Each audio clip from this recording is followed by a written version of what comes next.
ঝলমলে আলো, ভ্রমণ, ফ্যাশন আর ব্যক্তিগত সময়।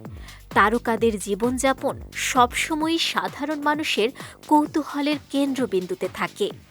কাজের ব্যস্ততার ফাঁকে অবকাশ যাপন, নিজের মতো করে সময় কাটানো কিংবা সেই মুহূর্তগুলো ভক্তদের সঙ্গে ভাগ করে নেওয়াও আজকের তারকাদের সংস্কৃতির অংশ।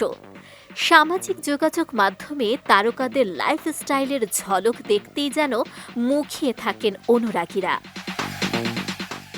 এই ধারাবাহিকতায় সম্প্রতি মালদ্বীপ সফরের নতুন কিছু ছবি শেয়ার করে আলোচনায় এসেছেন অভিনেত্রী বিদ্যা সিনহা মিম।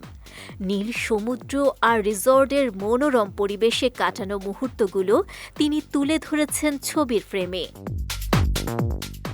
নিজের ফেসবুক পেজে ভালোবাসার ইমোজি জুড়ে দিয়ে মালদ্বীপ ভ্রমণের কিছু ছবি প্রকাশ করেন মিম। ছবিগুলোতে কখনো সমুদ্রের সৌন্দর্যে মগ্ন, কখনো স্বচ্ছন্দ ভঙ্গিতে ক্যামেরার সামনে ধরা দিয়েছেন এই অভিনেত্রী। মিমের নতুন ছবিগুলো ভক্তদের মধ্যে বেশ সাড়া ফেলেছে। পোস্ট করার পরপরই হাজার হাজার লাইক ও মন্তব্য জমা পড়তে শুরু করে।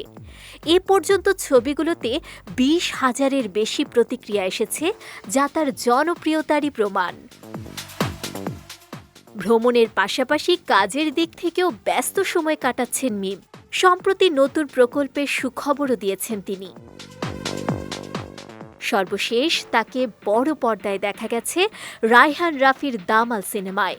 অভিনেত্রীর ভাষ্য, 2026 সালে একাধিক নতুন কাজ নিয়ে তিনি দর্শকের সামনে ফিরবেন।